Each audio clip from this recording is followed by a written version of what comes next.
Now, let's apply that same strategy. Now, remember, Jim Rohn used to say, for things to change, things have to change, right? And this requires action. And the action that you're going to have to take is usually going to make you question the initial decision that you made, because the action is at a level of discomfort that you haven't experienced before. The good news is, at some point in time, I'll use my half marathon experience as a example. At some point in time, you're going to look back and you're going to say, I can't believe that was such a big deal. I'll use the parasailing example of that. We've been parasailing numerous times since then, and taken friends on their first time and watched them sweat blood like I did when I went, and I congratulate and I applaud them. And I mention that in my book. But you will look back someday, like I do on the parasailing, like I do on the half marathon, and like I will on the full marathon, and say, I can't believe this was such a big deal. But I want to apply this right now to the same strategy to our advantages. In this case, I'm going to talk about education. But before I move on to that, I want to explain the word advantages. Very important. A mentor of mine, David Finkel, uses that word when he talks about the things that we are ahead of the pack on in the marketplace. Okay, ahead of the pack maybe isn't the best phrase of words to use, but what it means is I have spent a lot of time on education and real estate, and we'll talk about that as well. But everybody on this call should have or should be striving to have advantages in the marketplace outside their occupation or business. And you want to write that down if you haven't. Advantages outside of our occupation or business that allow us to further things outside of our occupation or business. Okay, well, we're going to talk about education, but the word advantages is a capital A when we talk about advantages. What are your advantages in the marketplace? And again, we're talking about quadrant 2 items. We're talking about things that are easy to put off, easy to, and no one would ever fault us, and most people wouldn't even know if I hadn't gotten my education in real estate, if I hadn't gotten my education in multifamily, if you hadn't gotten the education that you have or are going to get, most people would never have faulted you because they probably wouldn't even have known. But we're going to use education. So I shared this photo on our last talk when we talked about chapter 1. This is Claudia and I, somewhere around 2006. Claudia's working the front desk. I'm working.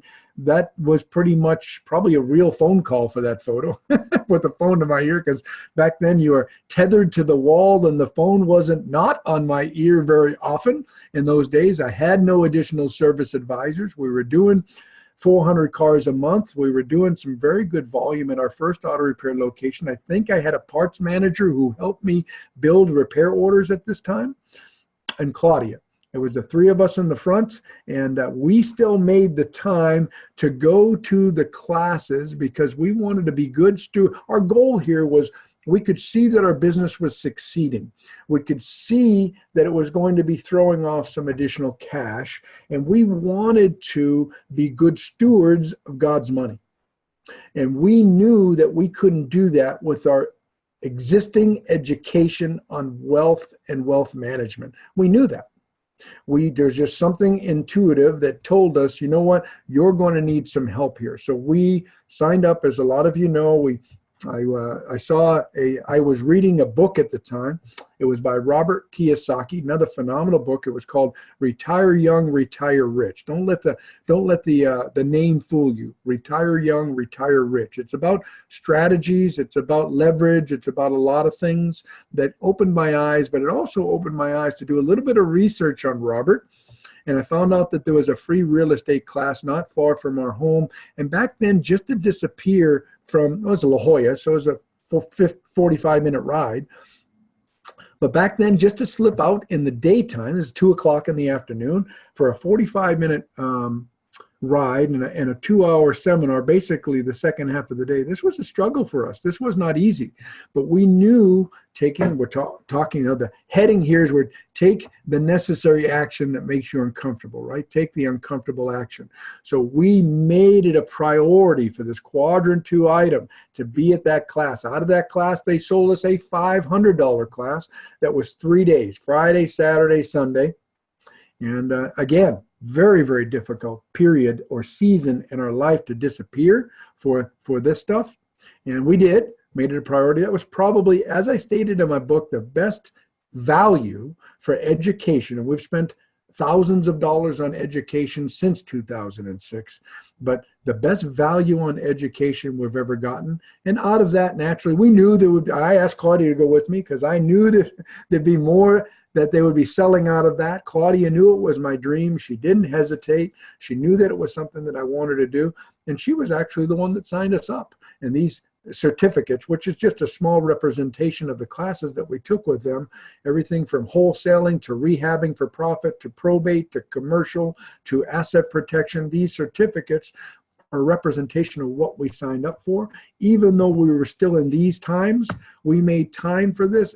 And I just want to encourage all of you, which led to us beginning our home renovation business where we wholesaled properties and buy, fixed, and sold. We learned about short-term money and how we could borrow from a hard money lender. We didn't need our own money because we didn't have that much money to be buying houses cash. Although we said we bought them cash, it was other people's cash. We learned that whole strategy. It was an it was an advantage with a capital A that we learned how to do and we dedicated ourselves to. Some of it was after work on Wednesday nights, different seminars, Tuesday, Thursdays, different seminars, just like we're doing right now on a webinar type situation. And some of it was live stuff because they didn't do it on the seminar. You had to fly there. We made the time for that. We figured out a way to get it done, and it allowed us to continue. Well, as you know, we opened our house flipping business that we still have today. Eventually in 2009, again, trying to increase our advantages in the marketplace. We learned how to find, negotiate, do due diligence on, and land and close on multifamily with partners. And we're able to start that part of our advantages.